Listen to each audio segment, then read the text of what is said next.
from Press Plus One. Kinda. Yes. Wow, what a beautiful name. Thank you. I'll tell my mom. Okay. I just finished watching the season 2 of Call Me Fitz. Yes. Loved. Thank you. Great show. Can you give me a hint for season 3? I want something. Well, season 3, oh man, a lot of stuff happens in season 3. Is it ugly and scary and funny? Yes. That's all I need to know. All of the above. We will definitely succeed on all those 3 counts. Yeah.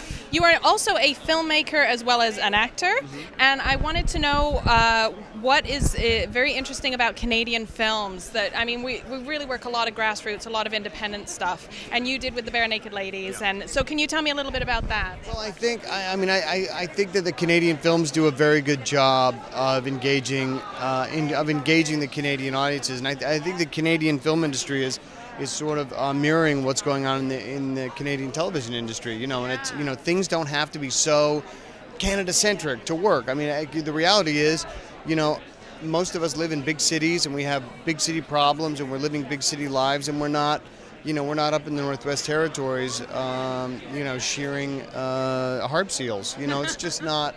We could just tell good stories. Yeah, and that's all they have to be are great stories. And they don't have to be, because there are so many things that are so universal in the human experience that things don't have to be, you don't have to screen Canada to be a Canadian movie. Congratulations on Arctic Air. It's a fantastic show. Yeah. Can you give me a little bit of a scoop as what's going to happen? In the last episode? It's coming up. Yeah, well, you kind of find out the vibrant nature and richness of Krista and Bobby's relationship.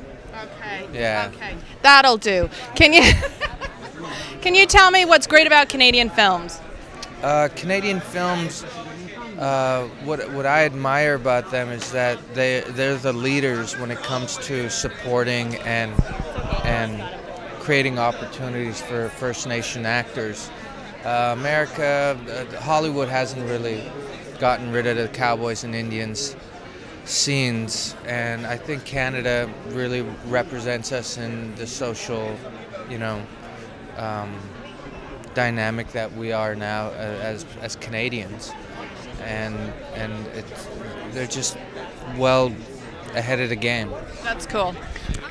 So I'm caught up with Republic of Doyle, and I'm kind of excited what's happening next. Please give me a scoop. Well, the scoop. I will say this. Our season ender in 5 weeks, 9, 10, 11, 12, 13, 5 weeks, 4 weeks, will be like no other episode we've ever done before. I'm excited. I'm telling you, I don't think anyone's going to expect what's going to happen at the end of the season. It's off the charts crazy. Nice. You take your shirt off a lot. That's annoying. Thank you. The other thing I wanted to mention is it's annoying for me. You think it's annoying for you? I'm sorry. I'm sorry to Come everybody. on now. I mean, really, it's gregarious. I'm sorry we don't do that on television. I am sorry to everyone that has to look at that. I have to live with myself, so I apologize. Do you feel a little shamed by it or no? No, it's a TV show. I don't, it's a guy, a TV show. Well, I didn't take my shirt off. My character did. Oh, that's very good. Okay. I saw a great movie with you in, and it was a Canadian film called Love and Savagery. Oh, yes. So you do know about Canadian films as well as Canadian television. Sure, I make them all. Canadian television is doing so well, and you have so much investment in Republic of Doyle. I want to know what's something that Canadian films can do. Look, I feel Get that, stature. I feel like right now the industry in this country is stronger than it's ever been.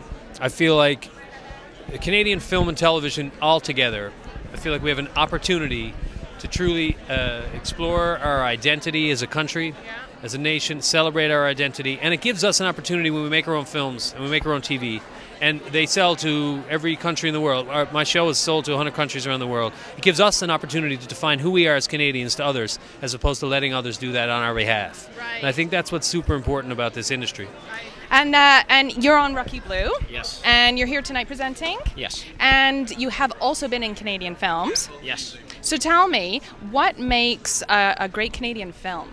Oh, well, I think just, there's no difference between a great film and a great Canadian film. It's just, a bunch of Canadians making great movies. Yeah, sometimes that happens. Yeah. Very well as well.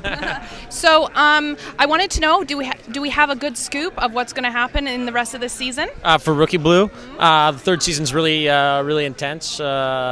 for Dove, his reality just gets completely shaken up with a traumatic event that affects him professionally and personally. I don't know if I'm allowed to say what it is. But yeah, it's an incredible season, and you really get deeper into all the characters' backstories this year. So, yeah. So you are in one of my favorite Canadian movies, but it's not nominated this year. I heard The Mermaid Singing. Oh my goodness, you must have been 5 when you saw that. Oh, movie. you are the most darling. Well. I wanted to know, you've really seen the evolution of Canadian films and Canadian television. Tell me, what are some of the aspects that we can get behind as Canadians, behind our films? Well, you know, this year I have to sort of talk in the present because I've seen the 5 nominees of the best films this year, and they are some of the best movies I have ever seen. Tell me what you love. Starbuck, Café de Fleur, they're all unique. Monsieur Lazare, they're all unique, they're all little, and they're different from any other movie I've seen. And they're not just good because they're Canadian. No. They are little slices of life. I can't say enough about them, and I hope everybody gets out to see these films, and you know, because it's tough here. You know, we live next door to this great big huge albatross, and you know, I have great faith, and I'm just so proud to be here and to be. I think there's kind of a renaissance going on right now. I really feel that. So my big question to you is, when TV shows converge, I hear you're engaged. Congratulations. Yeah. What happens?